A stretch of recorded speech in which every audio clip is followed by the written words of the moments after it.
You don't have to memorize any, but you need to know where to find these numbers.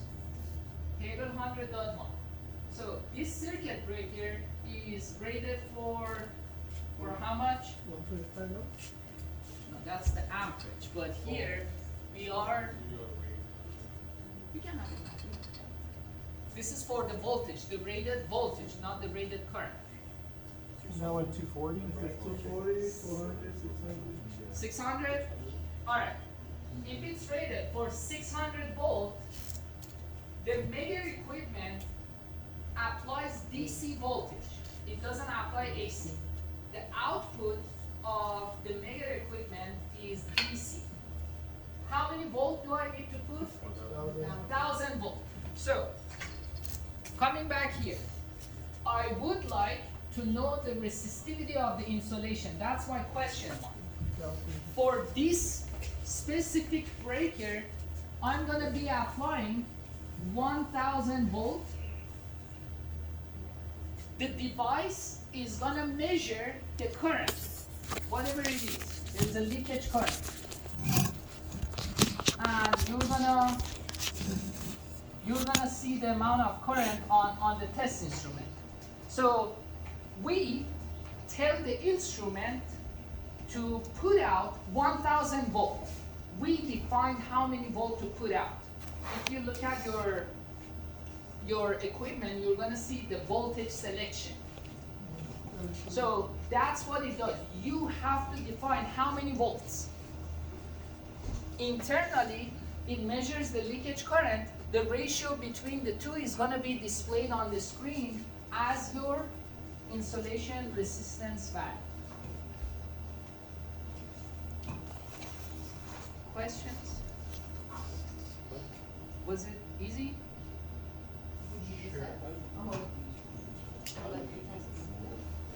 Now, all of you are the master of Megger. I mean, I may add a couple of more details, but now you know 99% of the information about Megger. Why is the ground just a stick? What? Oh, I didn't see it.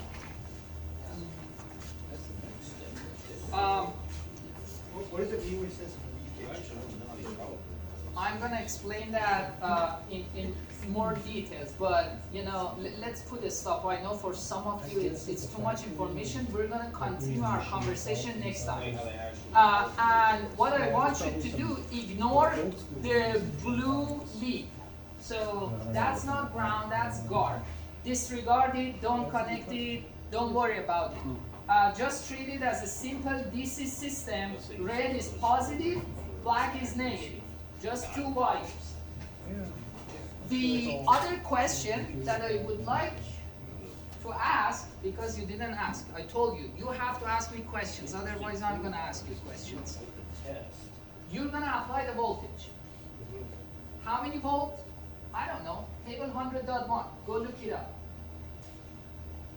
What should be my outcome? After you perform the test, the result is going to pop up on the screen. Is it going to be low, high, good, not good, so? How do we know?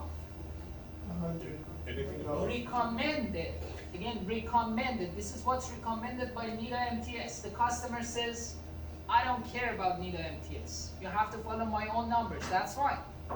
But if you don't have manufacturer published data, if you don't have the customer specification, this is what NIDA MTS recommends.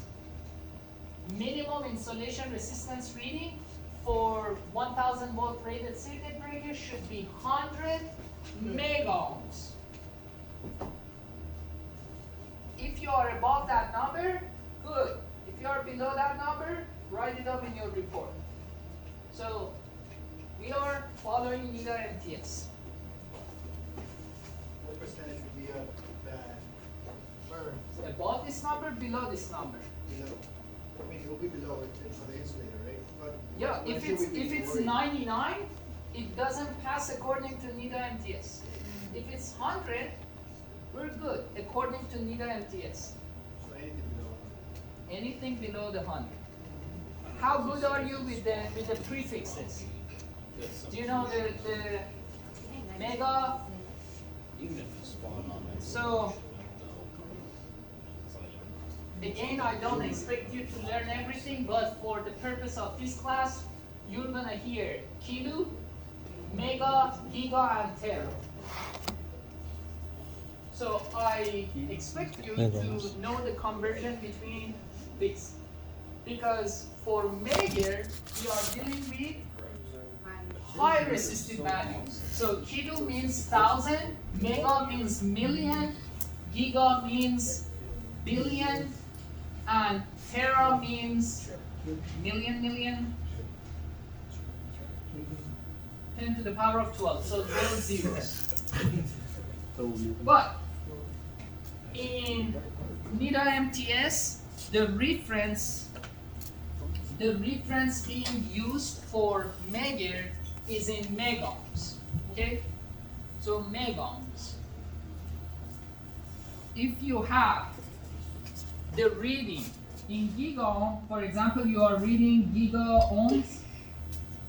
1 gigaohm, it's gonna be 1,000 megohm. Mega is capital M, milli is a small m. If you are reading 1 teraohm, 1 teraohm is going to be 1,000 gigaohm,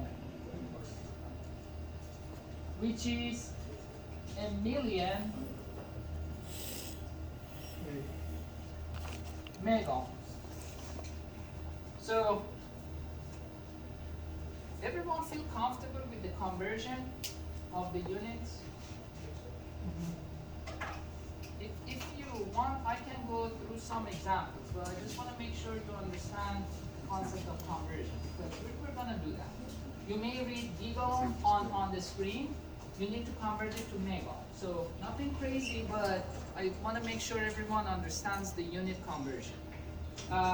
The best way that helps me out is, are we going to the big units? Because bigger unit means a smaller number, and vice versa. So from giga, the bigger unit, to smaller unit. Giga is bigger than the other PDF. So giga is a larger unit than mega. So when you convert from giga to mega, this one is larger unit. So the associated number should be smaller. Here, mega is a smaller unit, the associated multiplier should be higher. So it's like a seesaw. So if your unit is larger, your number is smaller. And here your multiplier is larger, your unit is smaller.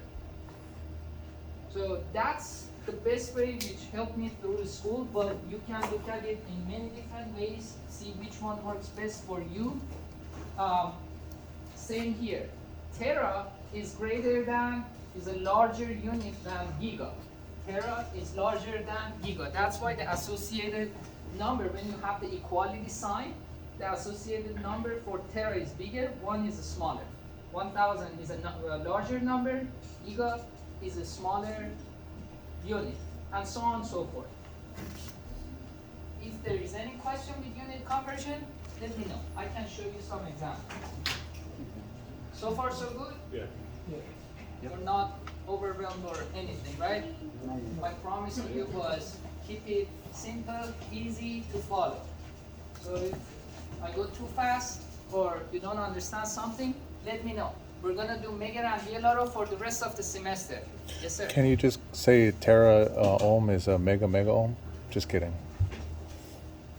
Tera is not a mega. A million's a meg. Yeah. I was just kidding though. Millions, I was just kidding. Mega, yeah. Can you say mega? That's right. Okay. So unit conversion already posted on Canvas. Now, equipment pre-check. Let's do some pre-checks, okay? When you want to perform a test, are you going to run the test quickly and get paid, go home and relax? Or you wanna check your test instrument, make sure it is working as expected, and then run the test. This. Alright. When you start your shift, you don't know if your test equipment runs properly or not, right? So you have to do some pre-checks. So it has nothing to do with your test instrument, it's about the mega unit itself. We do some quick checks, make sure the unit works properly, and then we'll go from there. You have to test the instrument at the beginning of every shift. You don't have to do it every time, but every shift, you start your shift, you don't know if it's working properly or not. So at the beginning of the shift, do the pre-check, then for the rest of the test throughout the day, you don't have to retest it. But pre-check at the beginning of the shift. We start from visual mechanical inspection. You have to look at your mega equipment, make sure it is not cracked, make sure it is in a good condition, make sure it is clean. I found some mega equipment to be greasy. That was not good. The other thing that you need to pay attention is the leads. Oh, when you work in the field, these leads are gonna worn out. So pay attention to the leads, take a good look. The leads are